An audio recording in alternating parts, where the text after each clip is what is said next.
Olá, vamos falar hoje sobre um assunto bastante interessante, ver a visão do judaísmo, a visão da Kabbalah, sobre como funciona, ou como é que é o Gan Eden e o Gehinnom, o paraíso e o inferno. Quantos mundos existem? Para a gente poder entender bem isso, vamos começar com mais uma pergunta interessante. Como chegaram na idolatria? E o bezerro de ouro? É claro, quando Deus criou o mundo, era claro para as pessoas, para Adão, para Havá, que existe um Deus único. E qual a lógica de você construir uma estátua e dizer que essa estátua que me criou? Não tem sentido nenhum. O bezerro de ouro é mais incrível ainda, como aparece na Torá. Fala que o povo criou o bezerro de ouro, e logo depois falaram, esse foi o Deus que tirou a gente do Egito. Eles acabaram de construir o bezerro, como o bezerro tirou eles do Egito. Mas a ideia é que eles sabiam que Deus está em todos os lugares, inclusive dentro do material. E quando eles viam alguma estátua, ou até mesmo um bezerro, o que eles falavam? Deus está presente também dentro dele. E quando construíram o bezerro de ouro, foi o Deus que tirou a gente do Egito, ele também está aqui. Isso por si só já é uma proibição da Torá, mas com o passar do tempo acaba virando ainda uma coisa mais feia e mais complicada ainda, onde vão acabar dizendo que o próprio bezerro é um Deus. Na prática, era uma visão do espiritual que está dentro do material. Por quê? O Olam Abá, o mundo vindouro, não aparece claramente na Torá. Se a gente começar a ler a Torá, não vai aparecer claramente que tem um mundo depois do nosso. Só na época do segundo templo é mencionado o Olam Abá, o mundo vindouro. Por quê? Na verdade, aparece no Talmud que quando as pessoas começaram a negar a Torá e dizer que só existe um mundo, nossos sábios colocaram uma brachá dentro do templo, dizendo desde o nosso mundo até o próximo mundo, mostrando que existe um próximo mundo. Mas por que só na época do segundo templo? Onde fica o Gan Eden e aonde fica o Gehinnom? Onde é o paraíso e aonde é o inferno? Na verdade, vamos entender agora um princípio muito, muito importante. Pela Torá, existe sempre o material e o espiritual, e sempre o espiritual está junto, está dentro do material. Que nem a gente. Existe o nosso corpo e existe a nossa alma. No nosso mundo tem o corpo do mundo, a parte material que a gente enxerga, e tem também uma parte espiritual. Quando a gente fala com uma pessoa, a gente não fala como vocês vão. Eu estou falando com uma pessoa, eu falo no singular. Mesmo que eu sei que tem o corpo e também tem a alma. Assim também relacionado com o mundo, a visão da Torá é que é um mundo só. Na parte material é o que a gente consegue ver, é o nosso mundo físico, mas por trás do material também tem o plano espiritual.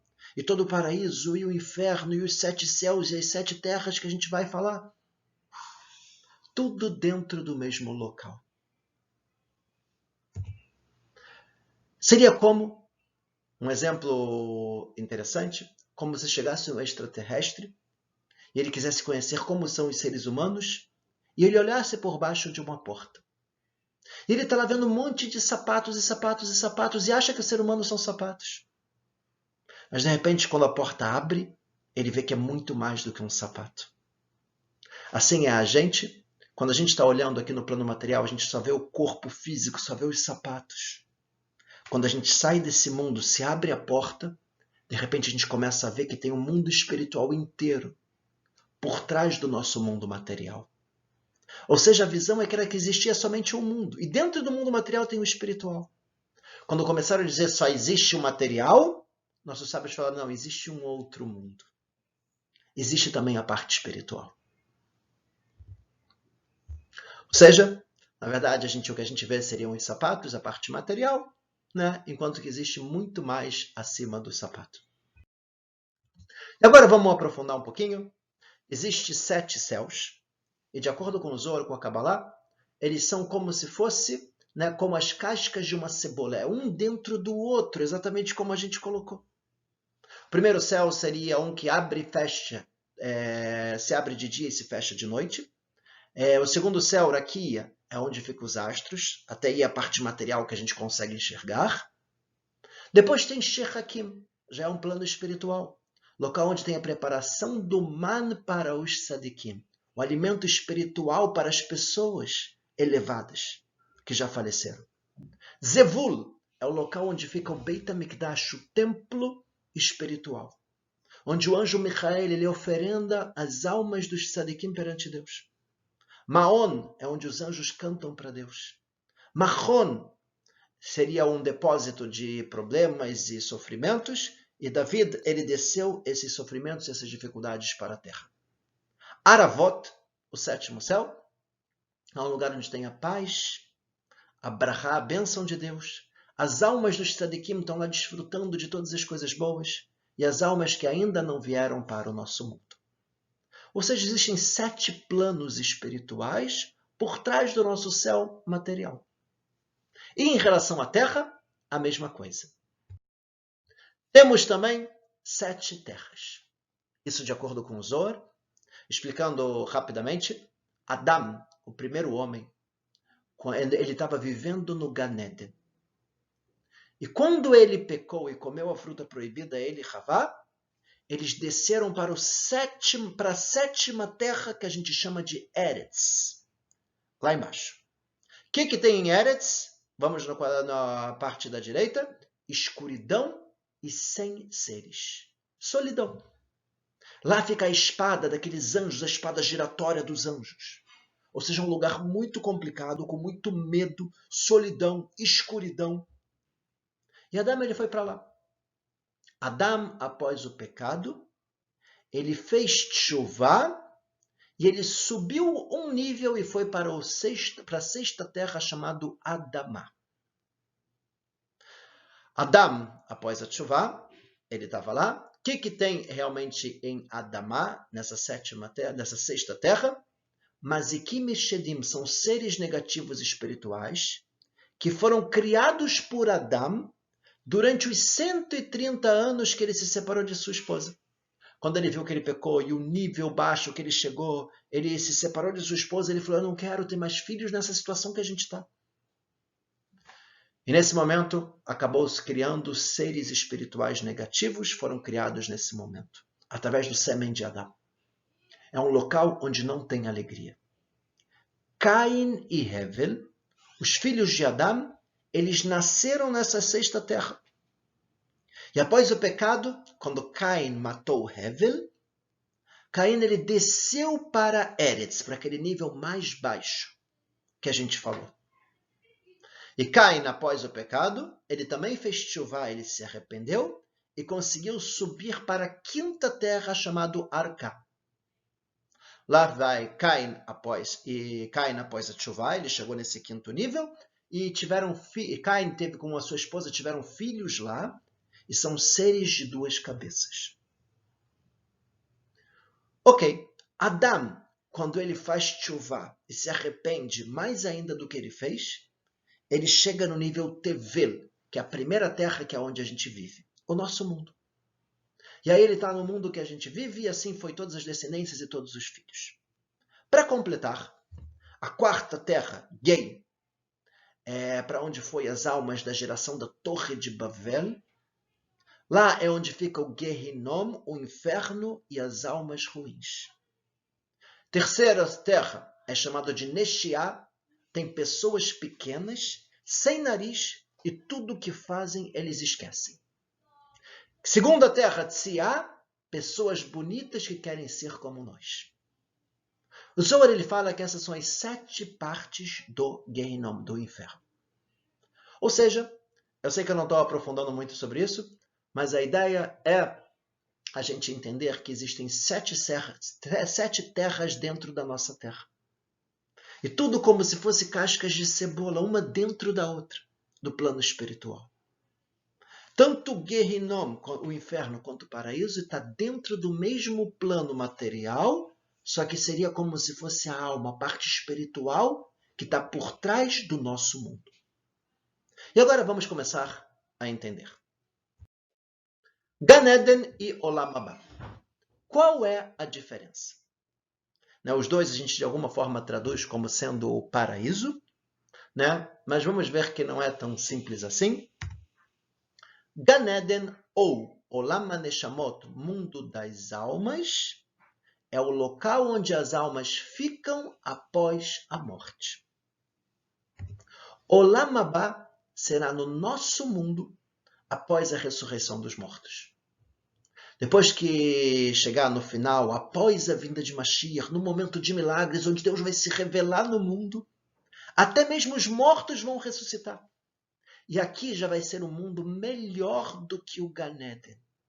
Com a revelação de Deus no mundo, não vai existir mais o mal no mundo. Isso é o que a gente chama do Olam Haba. É claro que muitas vezes a gente acaba utilizando a palavra de Olam Haba para o mundo das almas, mas esse não é o mais correto. Tem uma discussão interessante entre o Rambam e o Ramban. O Rambam, com M no final, é o Maimônides.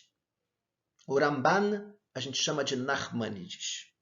Qual é a discussão deles? O Rambam, Maimônides, ele diz que depois que tiver a ressurreição dos mortos, a gente vai ter a oportunidade de crescer ainda mais espiritualmente no nosso mundo, mas depois a gente morreria e iria para o plano das almas para sempre.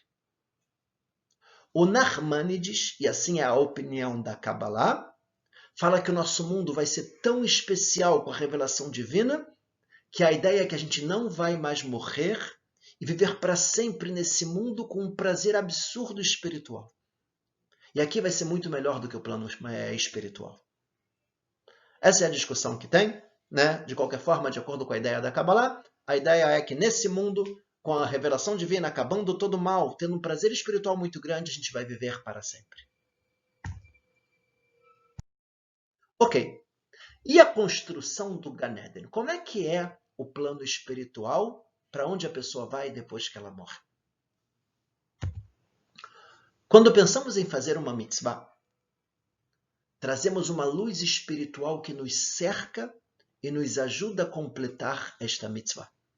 Assim fala o Nefesh HaChaim, Rav Chaim Volozhin, a gente vai estar pensando, só de pensar em fazer uma mitzvah, já vem uma energia espiritual muito forte ao nosso redor.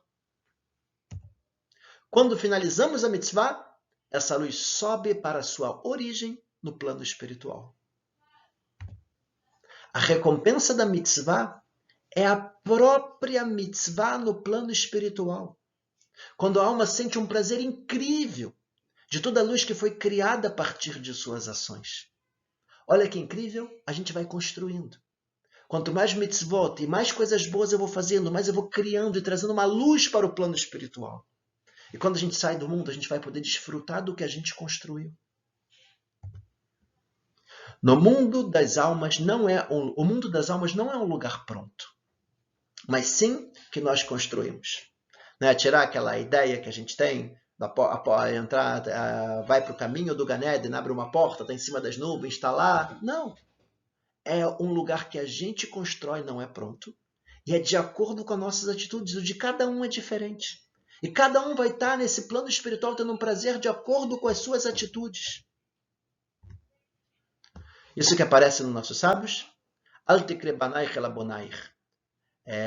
A gente é chamado de bonair, construtores. A gente constrói. E essa é a ideia durante a nossa vida no mundo, é a gente construir o nosso plano espiritual. A mesma ideia se aplica ao inferno, A gente também, infelizmente, constrói. Sempre que a gente faz alguma coisa ruim, a gente também traz uma energia negativa para a gente. Essa energia negativa vai para o plano espiritual, traz uma ocultação de Deus, traz um sofrimento muito grande também para a gente. Acaba sendo para os dois lados. Como é o prazer do Olam Haba? Aparece no Tratado de Brachot que os tzadikim, as pessoas boas, elas sentam com coroas em suas cabeças, sentindo o brilho da revelação divina. O que é isso? É claro que é uma metáfora. A ideia dos tzadikim, das pessoas boas, elas sentarem. Sentar quer dizer quando você acabou o esforço do que você estava fazendo e você conseguiu chegar no objetivo. É que nem eu vou trabalhar, quando eu consigo concluir o trabalho, eu sinto feliz que eu consegui fazer aquilo. Eu comecei a cozinhar, terminei de cozinhar, eu posso sentar e comer a comida que eu preparei. Assim também, durante uma vida inteira, a gente trabalha, a gente se esforça, e agora é o momento que a gente pode sentar com a coroa em cima da cabeça. A coroa significa todo o esforço e todo o trabalho e tudo que a gente construiu durante a vida. A gente tem aquela alegria de ver aquilo sobre a gente. E sentindo o brilho da revelação divina, que é o maior prazer que pode existir. Se a gente sentisse um pouco dessa revelação divina no nosso mundo, a gente morreria de tanto prazer. Exatamente isso que aconteceu no Monte Sinai, quando Deus se revelou com os 10 mandamentos. Está escrito que a nossa alma saiu de tanto prazer para se conectar com Deus, e Deus colocou novamente a alma dentro da gente. Existe uma diferença, na verdade, 3 diferenças entre um prazer espiritual e um prazer material. Primeiro, o prazer espiritual ele é muito maior do que o prazer material. Segundo, o prazer material ele é passageiro. Eu tenho um prazer com determinada atitude ou comendo alguma coisa, mas logo depois que eu parei, acabou o prazer. No espiritual, aquilo é constante. Se eu quiser manter a constância do prazer no plano material, eu teria que continuar fazendo muitas vezes a mesma atitude. Por exemplo, um chocolate. Eu vou estar comendo e comendo e comendo para eu conseguir se manter tendo aquele prazer. O que vai acontecer? Imediatamente enjoa. No plano espiritual, não enjoa. Ou seja, é um prazer muito maior. É um prazer constante e que não enjoa. Mas que prazer é esse? De forma geral, é o prazer de ter dado. Esse é o prazer da alma. No nosso corpo físico, o prazer é receber. Prazer, bens materiais, dinheiro e tudo para mim. A alma ela se sente feliz quando ela dá, quando ela ajuda, quando ela faz o bem. Quando ela se assemelha a Deus e está próximo a Ele. E se Deus ele é bom e Ele dá, quando a gente também dá, a gente se assemelha a Ele. E tudo que a gente faz de bom fica marcado na nossa alma. Qual é a roupa da nossa alma? Como as almas se enxergam? De forma geral, a roupa da alma são as atitudes da pessoa. E quando ela vai fazendo coisas boas, ela vai se marcando coisas boas na alma dela e assim ela é vista. Mas o contrário também é verdade. Quando a gente se suja e faz coisas ruins, a gente também está sujando a nossa alma. E dessa forma que a nossa alma ela é vista. E agora vamos entender o Gehinnom, o inferno. Da onde surgiu esse nome? Minhat Yehudá, Rav Yehuda Ptai, um grande cabalista, ele fala que o nome original da Torá sobre o inferno se chama Tofte ou Tofet, que vem da palavra quando a pessoa ela é de alguma forma seduzida, enganada, levada ao mau caminho. E quando a pessoa ela foi levada para fazer coisas erradas durante a vida, ela acaba tendo que ir para esse local. Então, da onde surgiu o nome Gehinnom? Na época do primeiro templo, havia uma pessoa chamada Ben Hinnom, filho de Hinnom, que tinha um gay, e ele tinha um vale. E daí vem o nome Gei Hinnom, o Vale de Hinnom. E o que tinha de especial nesse vale? Neste vale havia uma idolatria chamada Molech. Era uma estátua de cobre, oco, com cara de bezerro e com as mãos abertas, com fogo embaixo das mãos. Faziam oferendas de crianças e as colocavam nas mãos do Molech e as crianças eram queimadas vivas. Tocavam tambores neste momento para que os pais não escutassem os gritos e o choro de seus filhos. No Tofte, que seria o nome original do inferno pela Torá, é um local onde se queima as almas. No Gei Ben Hinnom é o local onde se queimava o corpo, E aos poucos, na boca das pessoas, acabaram usando esse nome também para o inferno. De qualquer forma, as pessoas faziam isso porque eles acreditavam que quando davam o filho, entregavam, matavam o filho nas mãos dessa idolatria chamada Moler, eles poderiam chegar a altos níveis de profecia. Para a gente ter uma ideia aqui de como é que seria e como é que era feito, né? A gente vê aqui o pai oferecendo o filho, colocando nas mãos, fogo por baixo, as pessoas rezando, se curvando, fazendo barulho com trombetas ou batendo tambor para não escutar o choro da criança. E essa é uma idolatria bastante forte e que infelizmente era muito comum no passado. A visão judaica é que o Gehinnom, o inferno, é para o nosso bem. A mesma festa que é maravilhosa para alguns pode ser uma vergonha para outros, quando a gente não está pronto. Imagina uma mega festa super maravilhosa, chique e tal, e a pessoa vai para a festa, só que no meio do caminho ela acaba caindo num bueiro, se suja todo sujo de fezes, mau cheiro e tal. Se ela entrar naquela festa assim, ela vai sentir uma vergonha absurda. E o que ela quer?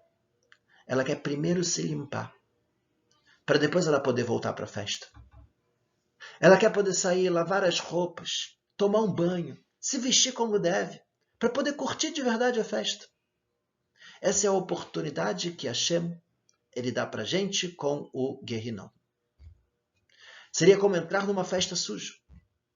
O Gehinnom é uma grande bondade de Deus. Pessoal, se a gente pudesse escolher entre entrar na festa todo sujo ou passar por uma dificuldade, voltar para casa, se lavar, se ajeitar, mesmo que é difícil, é claro que a gente quer isso. Não existe a figura do diabo. O diabo, inclusive, como a gente já colocou, é uma espécie de idolatria. É como se fosse Deus contra o diabo. Mas Deus está acima de tudo. Não existe nada acima dele. Nada que possa lutar contra ele. Então não existe.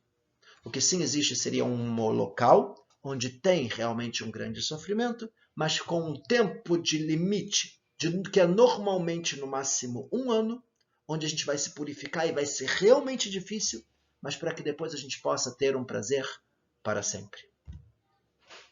O ideal, é claro, que é através da tshuvá, do arrependimento, de pedido de desculpas, de a gente mudar nossas vidas e que a gente não precise passar pelo inferno. Por que o sofrimento perdoa?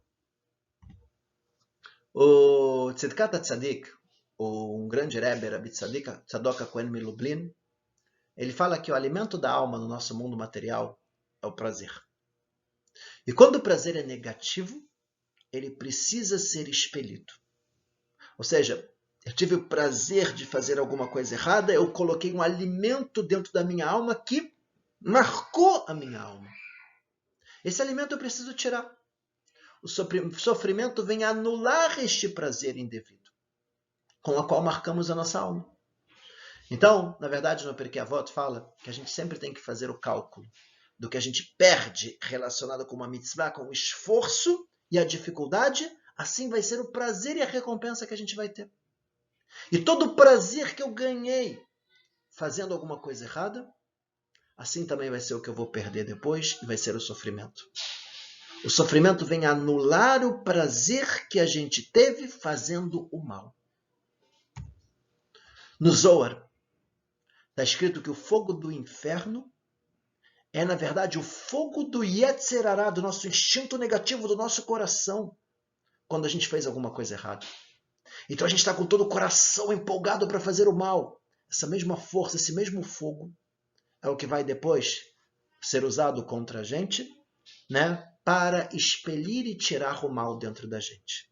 A regra é como foi absorvido, assim deve ser expelido. É uma ideia igual à cacherização de utensílios. Né? Quando é um utensílio que eu uso direto no fogo, por exemplo, fazer um churrasco com uma carne que não é kasher, para eu cacherizar eu tenho que colocar também direto no fogo o espeto até ele ficar em brasas e cacherizar. E se eu boto uma panela com água cozinhando uma coisa que não é kasher, eu vou ter que cacherizar ela depois também com água fervendo. Assim também, da mesma forma que a gente se sujou através do fogo dos nossos corações indo para um caminho errado, assim vai precisar um fogo na mesma intensidade também para limpar a gente.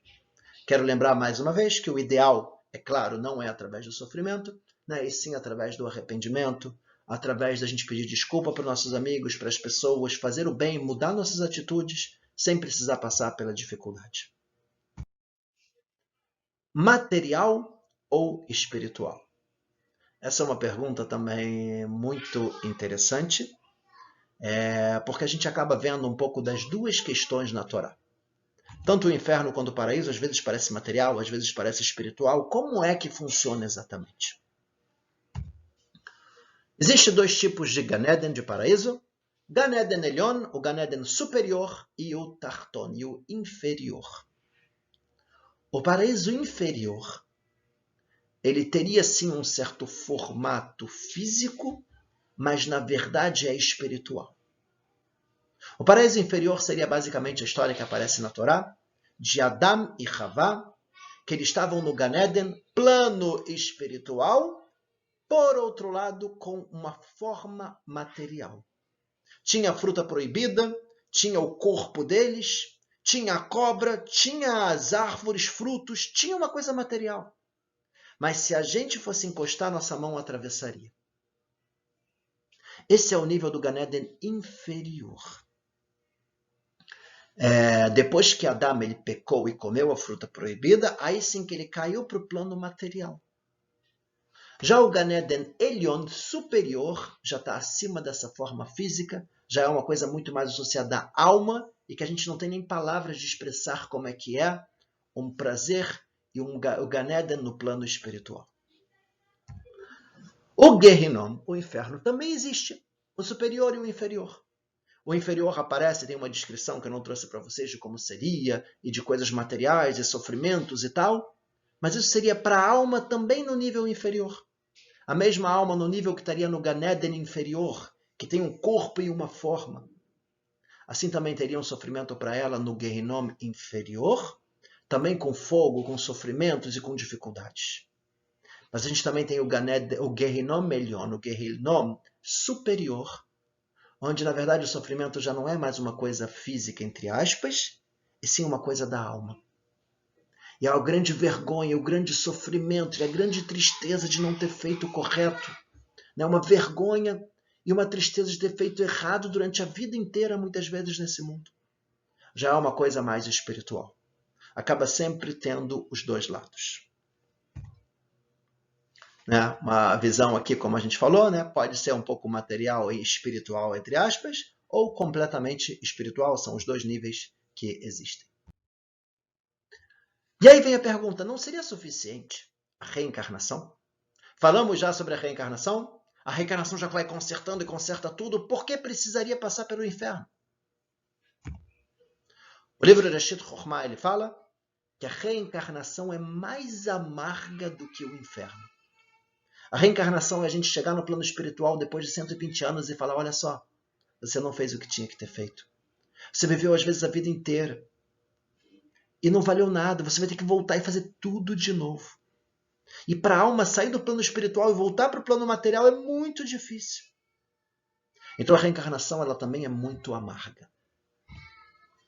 O inferno purifica, mas não completa o que ficou faltando. O sofrimento do inferno vai limpar os erros que a gente fez que danificou a nossa alma. Mas se está me faltando alguma mitzvah, ele não vai me dar. Eu não vou ganhar essa mitzvah. Eu teria que voltar para o mundo para completar. E ele fala mais uma coisa interessante. Se danificou ao ponto de perder determinado órgão, volta reencarnado. A gente falou que cada mitzvah está associado a algum órgão do nosso corpo, alguma parte da nossa alma. E se a gente fez tantas coisas erradas ao ponto da gente danificar uma parte do nosso corpo e da nossa alma e perder isso, Deus não quer que a gente fique por toda a eternidade assim. Então a gente teria que voltar para reconstruir e consertar esse órgão através das mitzvot que ficou faltando, para que a gente possa estar completo no plano espiritual.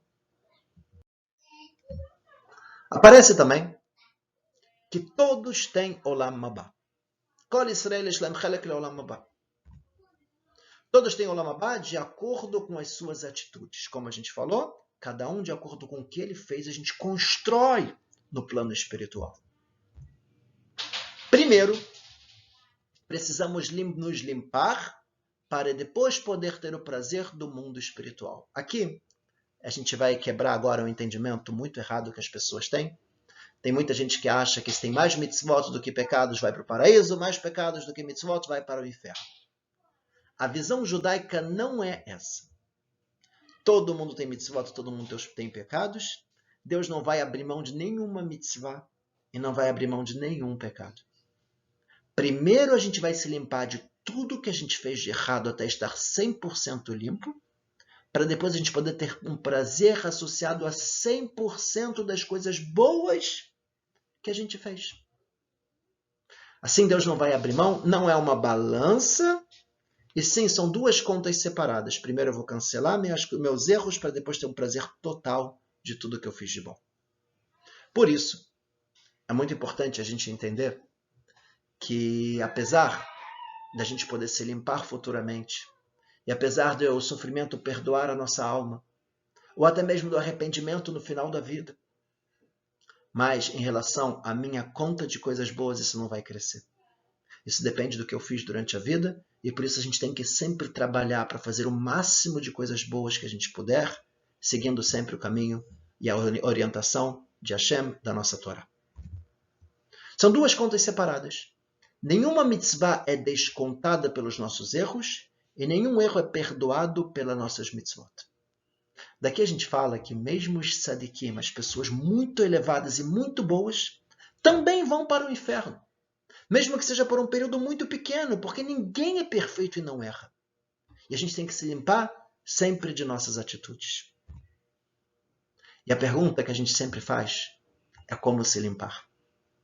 É claro que pela Torá, o nosso objetivo não é fazer mitzvot porque tem castigo ou recompensa. A gente faz porque isso traz uma alegria para a gente, a nossa conexão com Deus. Saber que eu estou vivendo a vida com sentido, fazendo bem, ajudando outras pessoas. Esse é o nosso objetivo. Por outro lado, é importante a gente entender que existe. E a recompensa não é simplesmente um prazer ou um presente que estão dando para a gente. A recompensa é a gente desfrutar do que a gente fez estando ao lado de Deus por toda a eternidade. O maior prazer que pode existir. E o castigo é muito complicado também. É uma dor. E é muito difícil para a gente estar passando por as dificuldades e pelo sofrimento que seria o inferno. Mas o principal que a gente tem que entender é que tudo que Deus faz é bom ou é para o nosso bem. E mesmo a dificuldade e o sofrimento que teria no inferno acaba sendo uma grande bondade de Deus. E uma oportunidade que Ele está dando para a gente, para que a gente possa melhorar e crescer e se consertar e ter um prazer por toda a eternidade. Deus define aonde a gente vai chegar e todos vão chegar no Olam Abá. A gente define como e qual vai ser o nível que a gente vai atingir. A ideia é a gente escolher o caminho mais fácil, fazendo bem e vivendo uma vida com um verdadeiro significado.